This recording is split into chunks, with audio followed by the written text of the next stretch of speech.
Namo Buddhaya. Welcome to today's Sutta study. Namo Buddhaya.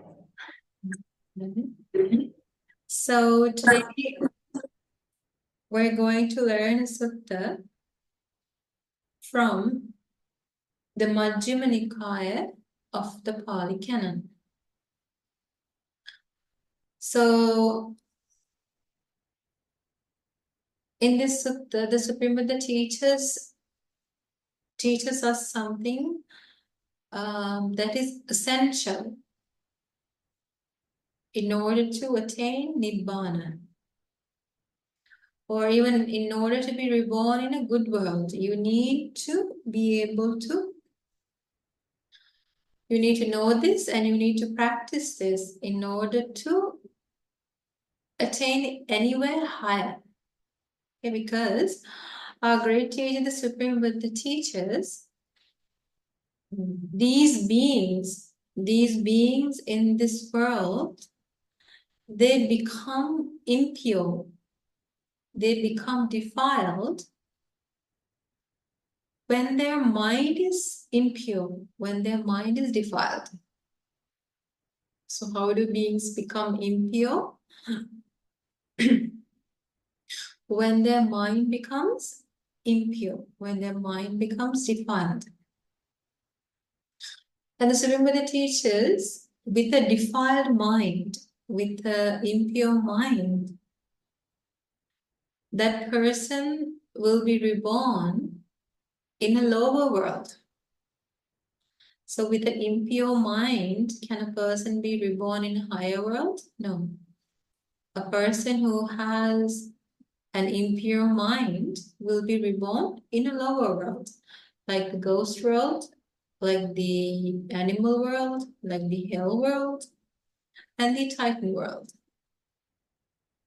So with the impure mind, a person cannot, that's why I said, you cannot attain anything higher. You cannot go anywhere higher than where you are with the impure mind. If you cultivate, if you develop, if you nutrify an impure mind, then you cannot go any higher.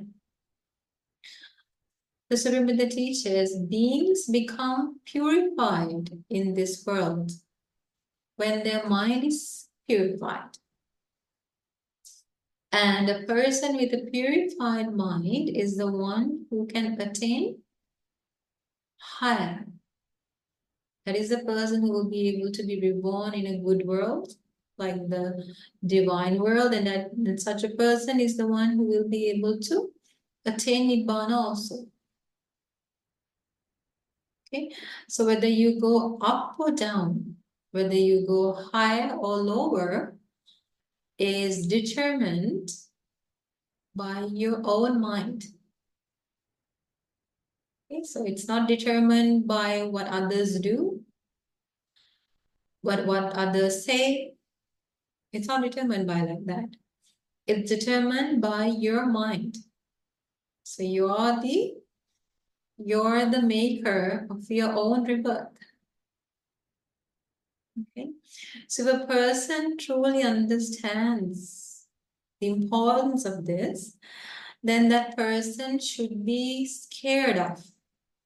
That person should detest. That person should avoid having an impure mind. However, in the ordinary world, when we live ordinary lives, the sad thing is our minds are pretty much completely filled with one defilement or another. So there are many, the same with the teachers, there are many defilements that defile our mind. Defilement means akusara, unwholesome mental phenomena. That's what defilements mean. So what are unwholesome phenomena that arise in our mind?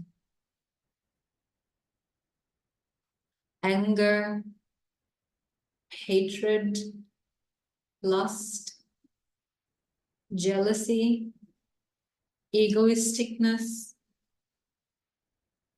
Right? So in this way, there are the same with the teachers. There are many defilements that defile our mind. Being disobedient, having a strong-headed mind in a like that means not listening to what others say, not bending to another person, always being so strong-headed, right? So all of these things, just remember the teachers, they defile our mind. Looking down upon others and thinking highly of yourself. Okay.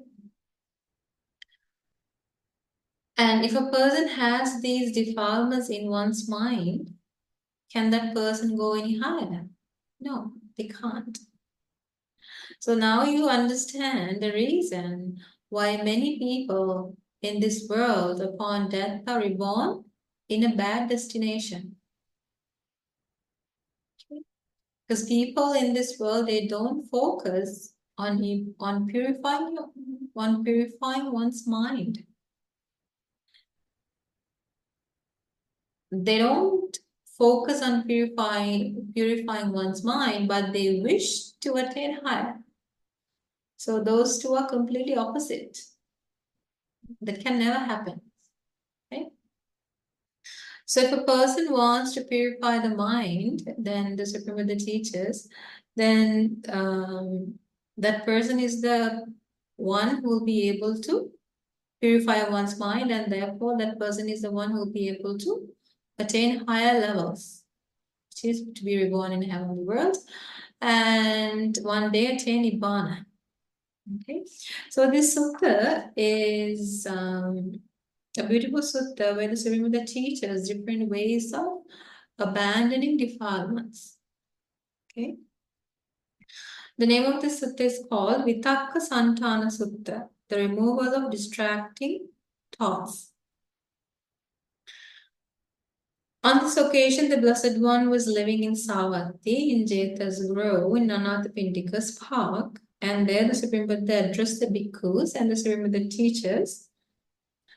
Bhikkhus, when a bhikkhu is practicing samatha vidarshana, that is, when a bhikkhu is practicing, samatha means calm, abiding meditation, and vipassana means insight meditation. So that means when a bhikkhu is pursuing the higher mind, from time to time, he should give attention to these 5 things. What 5? The first is bhikkhus. When a bhikkhu is giving attention to some sign, and owing to that sign, there arises evil thoughts in him, evil, unwholesome thoughts connected to desire, hatred, and delusion, then he should give attention to some other sign connected with what is wholesome. So what the Supreme Buddha is teaching here is when you're giving attention to something, when you're thinking about something, if desire arises in your mind, okay, when you're thinking about something, if anger arises in your mind, when you're thinking about something, your mind becomes delusional. Then what should you do? The Supreme Buddha teaches, then in that situation, what you should do is, one thing you can do is you should give attention to some other sign connected with what is wholesome. So when you're thinking something and a defilement arises in your mind like desire, hatred, and anger, then what you should do at that time is instead of thinking along that line, you should think something wholesome. Okay, now, for example, when you saw something, okay, you felt your mind became filled with lust. So is lust a wholesome thing or an unwholesome thing? It's a unwholesome thing. Okay, so your mind became defiled, your mind became filled with a defilement. So at that time, the Supreme Buddha teaches, what should you do? You should think of something wholesome. What should you do? You should think of something wholesome. So what is the opposite of lust? What is the opposite of lust? Is it universal love or metta? Opposite of lust is dispassion. Dispassion. Okay? So the Supreme Buddha teaches, in order to be dispassionate, one thing you should practice is the Asubha meditation, or the meditation on foulness. Okay, so if at a moment your mind becomes lustful, okay, then if you want to get rid of that lustful mind, what should you do? You should develop a wholesome thought, and that wholesome thought is thinking about the foulness of the body. So when you do so, what you're doing is you're subduing that unwholesome thought with a wholesome thought.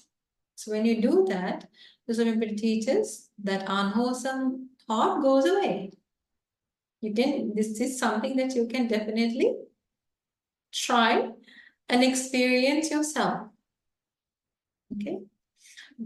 If at a moment you feel lustful towards somebody, or you feel passionate and desire attached towards someone, then when you think about that person in terms of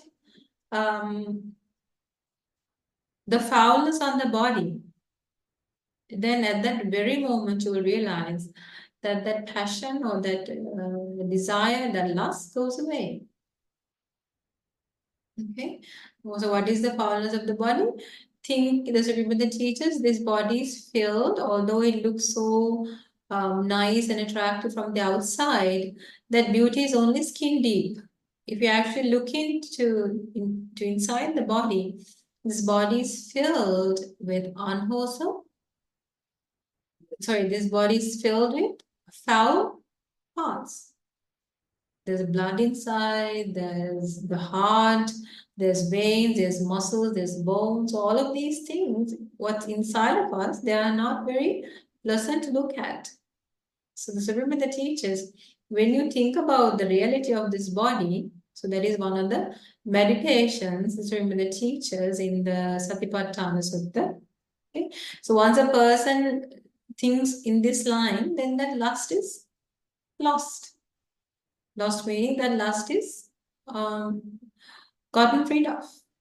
Okay, and so remember the teachers, it's like this. It's like just as a skilled carpenter would remove a coarse speck by means of a fine one, so too. So if a carpenter would take out a coarse speck by a fine peck, just like that, what you do is you get rid of an unwholesome thought by practicing a wholesome thought. Okay, so in order to do this, you need to know which wholesome thought to develop when. So this is where your Dhamma knowledge comes in. So suppose you're angry. So anger is a defilement to the mind. It impures your mind. So when you feel angry towards someone, at that moment, what you have to develop in order to get rid of that anger is loving kindness. So you need to have mindfulness to do this. You need to be mindful to recognize that you're angry, and then you need to use your Dhamma knowledge to know which wholesome thought you should be practicing now. and then you should have the effort to do it. So it's not something that will happen automatically. It takes lots of things, lots of practice. Okay. So if your mind is filled with anger, then you should practice loving kindness. And if your mind is filled with jealousy, if you're feeling jealous towards somebody, okay, this remember the teacher, the opposite of jealousy is altruistic joy, trying to be happy for those who are doing well, who are doing better than you. So may all beings grow in their wealth, may all beings grow in their lifespan, may all beings grow in their wisdom, and always wishing for their development. Now, this is not something that many people are used to doing, right? I mean, the ordinary person, what they do is they always wish for others' demise. So that is a defilement to the mind, and therefore, having such defiled mindsets, those are the ones that drag us down to lower worlds. So we have to recognize those impure states and be able to develop these wholesome states. Okay. So, or if you're angry, if you're upset, so that is also defilement to the mind. Okay. So suppose someone has done something so unfair to you, and you're very upset, you're regretful, and you're angry. So all of those defilements are covered are filled in your mind. So in such a situation, you have to think of something wholesome. When you think of something wholesome, then you can get rid of those unwholesome things. So what can you think when you are treated unfairly? Okay, when you're given an unfair judgment by somebody. Okay? There's no point of crying over it. There's no point of being upset about it. You need to think reality. Reality is wholesome, and that is, you can think that this samsara is filled with unfairness. This samsara is not filled with fairness. Right? This samsara is filled with unfair treatments, unfair judgments. That is the nature of this samsara. Right? As long as we go in this samsara, we can't accept fairness from others either. So that is a reality. Right? So for example, when you're born as a bull, now we all have been reborn as bulls in this journey of samsara, not just 1,000 times, millions of times. And in each of those times, when we are tied to a cart and we are being hidden by a stick, and when we are being made to carry cart loads of heavy stuff, is that fair? Right? And in such situations, can we ask for fairness? No, let me rest. Okay, let me rest for some time. And let me, you're not given enough food to eat. You're being pushed to work the entire day, right? So that is not fair. So as long as a person goes in this samsara, that person cannot expect fairness in this world. So in situations where we face such things, we have to think about the reality, that reality is wholesome. So when you think about the reality, that helps us to get rid of those defilements. Okay, so like that, this would be with the teachers. You need to learn to think something wholesome in order to get rid of an unwholesome thing. Okay?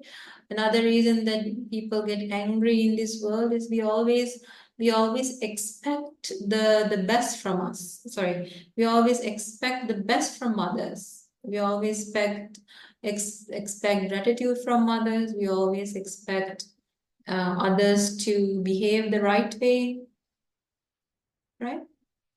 But the reality is, in a world that's corrupted, in a world where people's human qualities are deteriorating drastically, we can't expect people to behave like that. So if a person understands this reality, Then when that person is in such a situation, he can remember this reality, and therefore that will help that person to get rid of those negative reactions towards the people too. Okay, so that is thinking something wholesome, which helps to get rid of those unwholesome thoughts. So that's the first way. This remember the teachers in this sutta, in order to get rid of defilements, what you need to do is you need to think of something wholesome. That's the first way. Then the second way is this remember the teachers. So even when you're trying to do that, so when a defilement that is connected to desire, hatred, and delusion has come into your mind, and you're trying to think of something wholesome, but it's not working. You're trying to think of something wholesome, but that defilement is not going away. In such a situation, the Supreme Buddha teaches, then one way you can try to get rid of that defilement is to examine the danger in those unwholesome thoughts. So what's the second way? When an unwholesome thought has arisen in your mind, okay, if the first way is not working for you, the second way that you can try is you can think of the danger of that defilement. Okay, for example, the Supreme Buddha teaches that if a person has anger at the moment that he dies, if a person dies with a mind of anger, then the person will be reborn in the hell world. So that is one of the dangers, one of the disadvantages of anger. So at a moment that you are angry, you think this. Okay, so when you think this, that gives you that courage and power, that effort you need to quickly get rid of that anger. Because you know that if I die now, I'm not going to be reborn in a good world. Okay, so thinking like that, you can get rid of that defilement. So thinking about the consequence, the negative consequences, about the disadvantages of defilements. Because remember the teachers, if a person has lust, even if at the moment of his death, if he dies with a lustful mind, he will be reborn in a bad destination. So when you think that, and you think about the suffering a person has to face in the hell world. Okay, when you're hungry, you're given fireballs to eat. When you're thirsty, you're given lava to drink. And you're dragged here and there on hot fire, coal floors. And you're made to climb the Simbali tree with thorns. And hell wardens come and hit you with arrows. Okay, so the amount of suffering in hell is just indescribable because there's that much suffering. So you think about the disadvantages, these defilements, you think about the disadvantages of these defilements because when your mind is defiled, the Supreme Buddha teaches, your actions also become defiled. When you're angry, do you ever speak to another person nicely? No.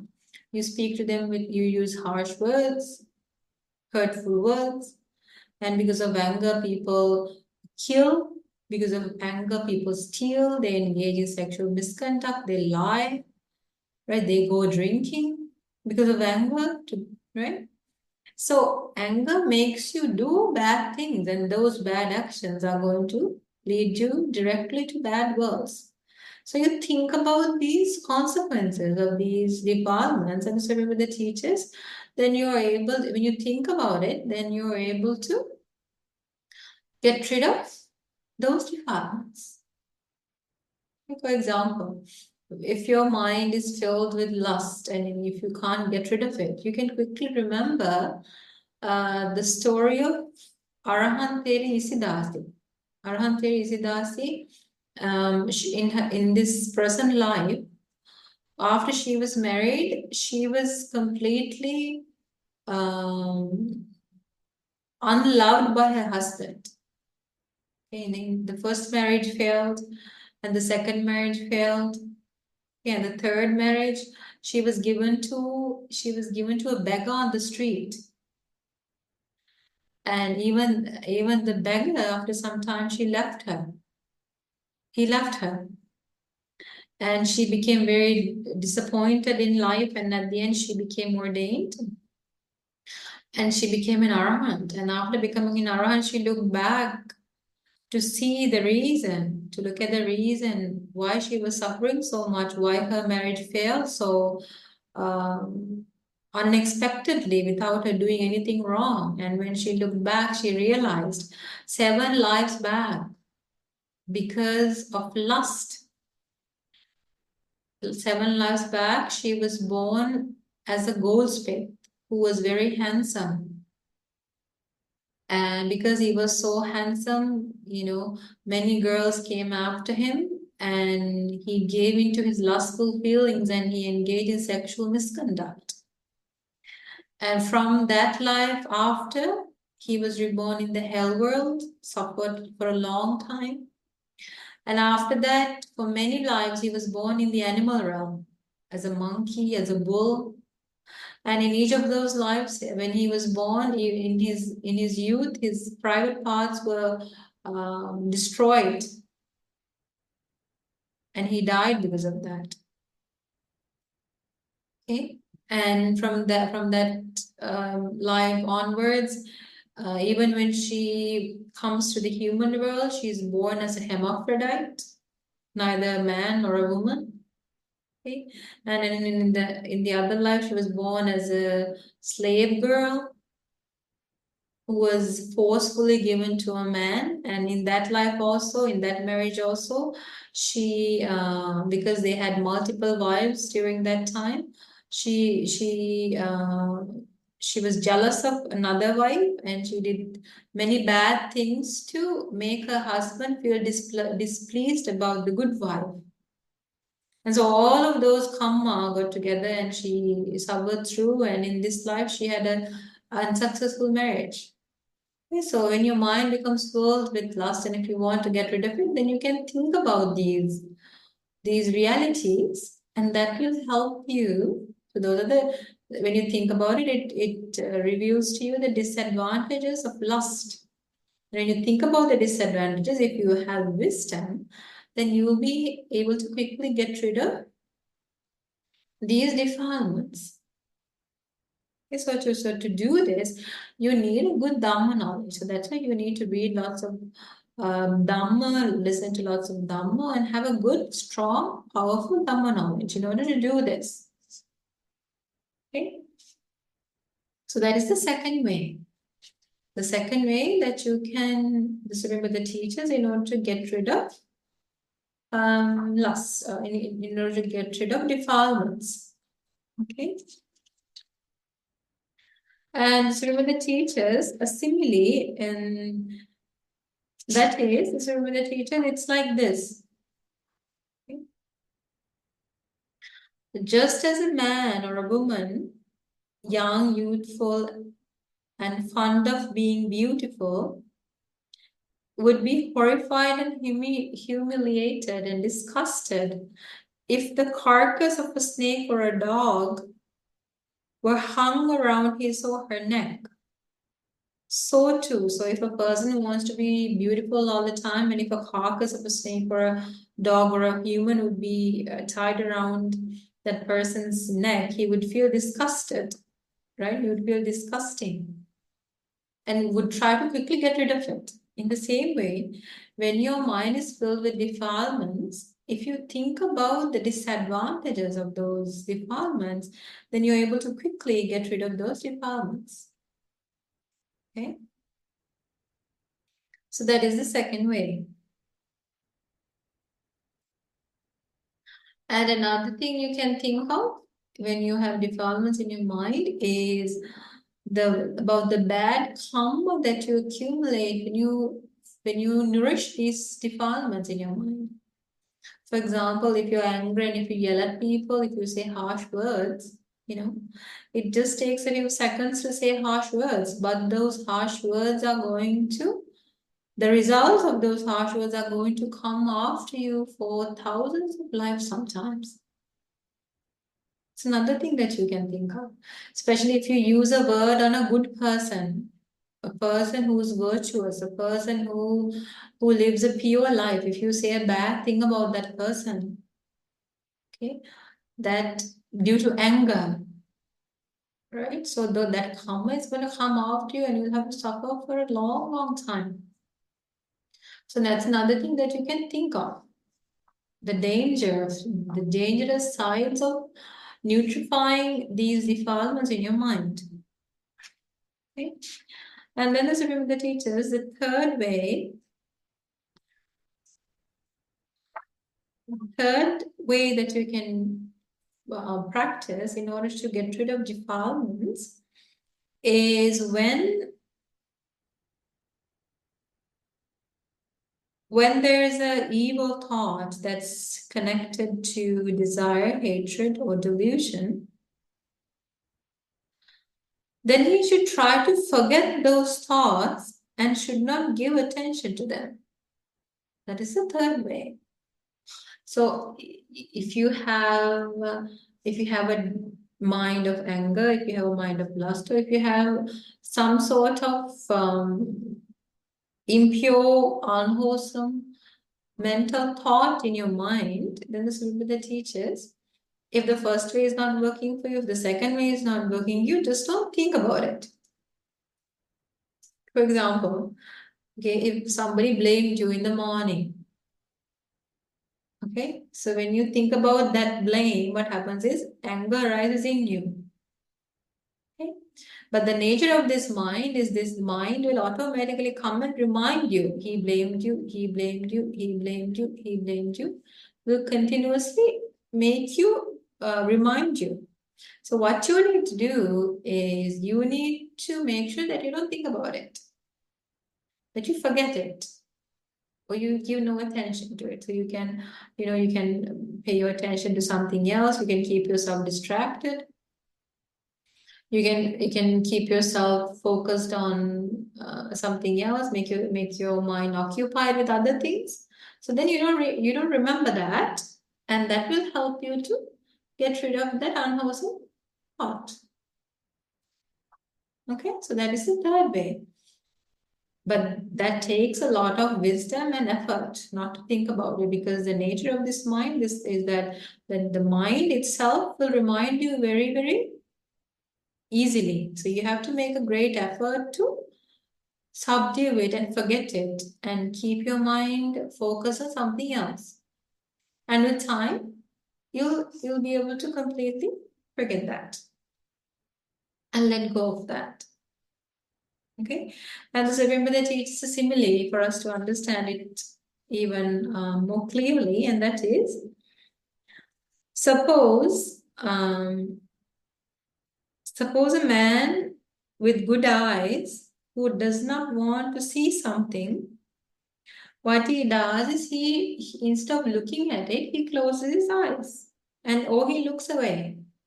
So if he looks away or if he closes his eyes, does he see what he does not want to see? No, he doesn't see it. Or he looks away. So in the same way, so remember the teachers, when a defiled mind arises in your mind, and if you want to get rid of it, then don't think about it. Look, just like looking away, think the other way, think about something else. So when you think about something else, then you block that, and that helps to get rid of the defilement. So these are ways that the Supreme Buddha's disciples use in order to get rid of these defilements in the mind. So these are very practical ways that you can adopt in your life in order to abandon these defilements. Okay, so there's the third way. And then the Supreme Buddha teaches the fourth way to get rid of defilements in the mind is if a defilement has arisen in your mind, which is evil, unwholesome, connected with desire, hatred, and delusion,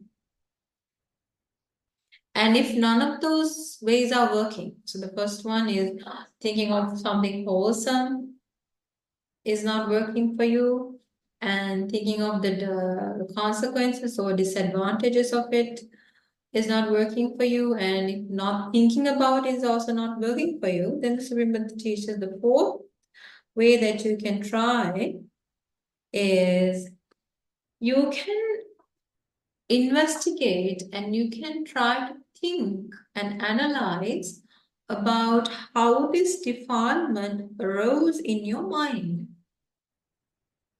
So you investigate and you think, how did this defilement arise in my mind? So you look back to its root. So when you are doing this, then just remember the teachers. So for example, if you got angry, okay, if you got angry, just remember the teachers, the reason that we get angry is because of two things. One is called patika nimitta. Patika nimitta means the mark of repulsiveness or mark of anger. That is the reason or the mark that makes us angry. For example, say somebody is blaming you, somebody is scolding you, she's using harsh words and completely saying bad things about you. So that is a mark of repulsiveness. Patika nimitta, that is the mark that arouses anger within you. A mark that can arouse anger within you. Okay? So a person is blaming you. Okay? So that's the first one, patika nimitta. The second one is called ayoniso manasikara, that is unwise consideration. Unwise consideration means not thinking apart from the Dhamma, not thinking in line with the Dhamma, thinking apart from the Dhamma.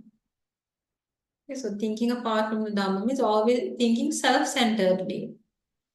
Okay, so when somebody is blaming you, you think self-centeredly. If you think self-centeredly, then definitely you're going to get angry.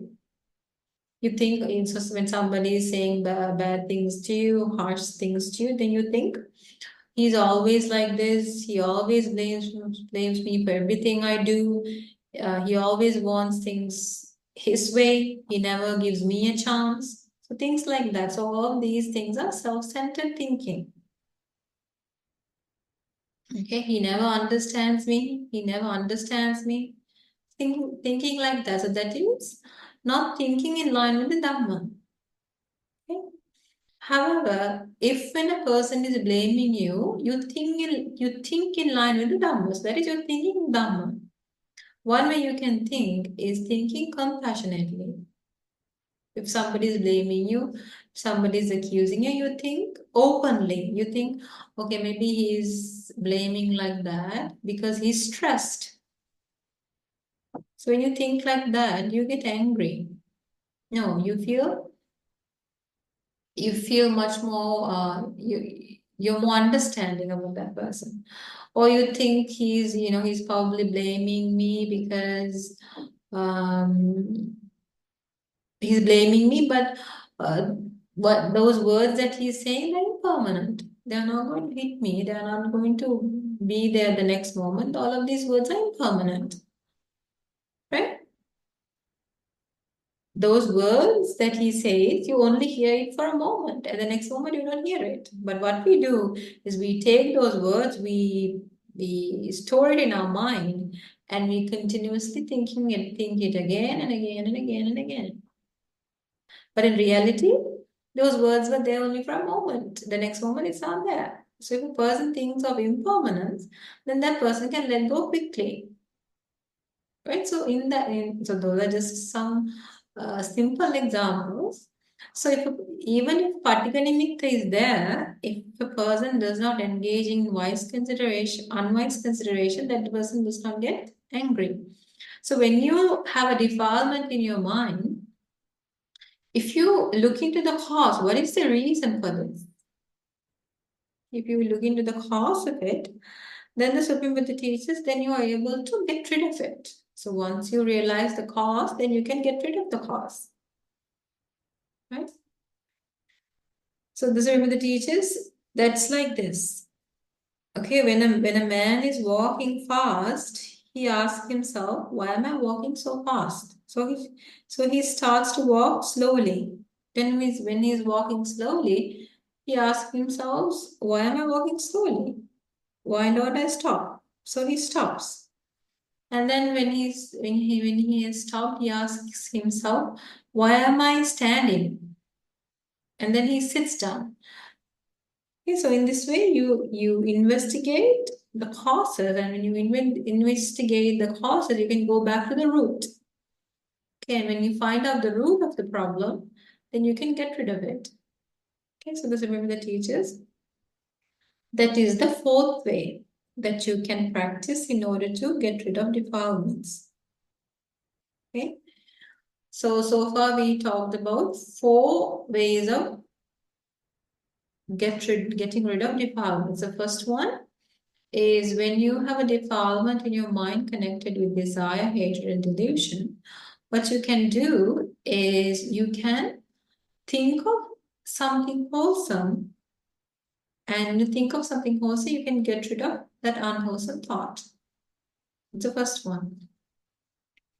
The second one is when you have a defilement in your mind, and if the first way is not working, the second way is to think about the disadvantages of those defilements of uh, of maintaining a defiled mind.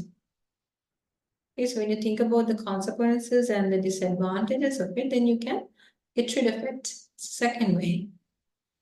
The third is, remember the teachers, if you can't get rid of a defilement by the first way and the second way, then the third way is to not think about the defilement, not to think about that unwholesome thought. So distracting yourself with something else and directing your mind towards thinking something else other than that unwholesome thought. That's the third way. And the fourth way is to investigate as to how this defilement arose in your mind. Okay, that's the fourth way. And remember the teacher, the fifth way is, this is a very difficult one. That is, if you have done all 5 ways, sorry, if you have done all 4 ways in order to get rid of a defilement, and if it's not working, then the Supreme Buddha teaches,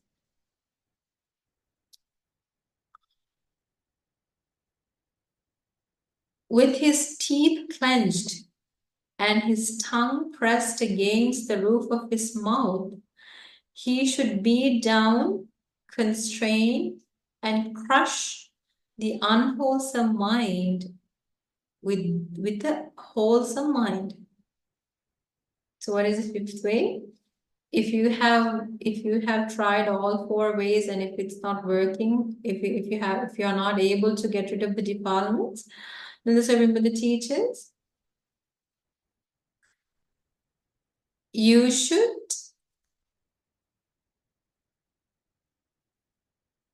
with your teeth clenched. So everybody knows what clenching teeth is. With your teeth clenched and tongue pressed against the roof. Usually when you're trying to do something really hard, that's a posture that we adopt, right? So just remember the teacher in that same way, with teeth clenched and with tongue pressed against the roof of the mouth, you should try to beat down that unwholesome mind with a wholesome mind. So this is also another way that you can use to get rid of defilements. Clenching one's teeth. That is, you're trying so hard, using a very strong determination, you subdue the unwholesome thought with a wholesome thought. Okay? So that's the fifth way. The Supreme Buddha teaches.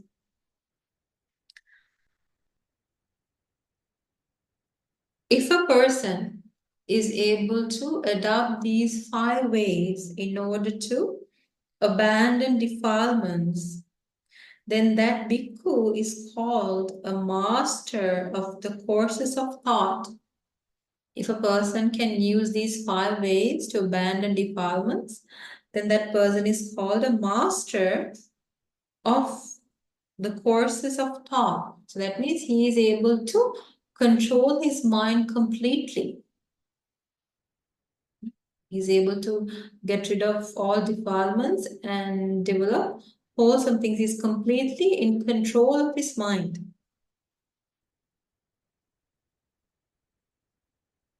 He will be able to think whatever thought he wishes.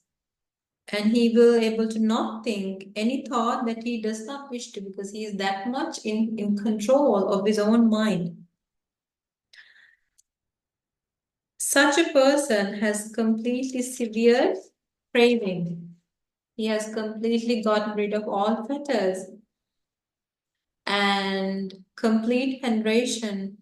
He has completely gotten rid of all conceit, and he has made an end of suffering. So that means that is a person. If a person becomes completely in control of the mind, a master of the mind, then that is the person who is able to make an end to suffering. That is, reach Nibbana by completely abandoning all, by completely abandoning all defilements, and by the purifying one's mind, he is able to attain that pure state, which is Nibbana. Okay, so may this beautiful sutta help all of us to abandon defilements within our mind, develop wholesome thoughts within our mind, develop the Dhamma path, and attain the pure state of Nibbana in this Gautama Buddha's dispensation. Sadhu, sadhu, sadhu.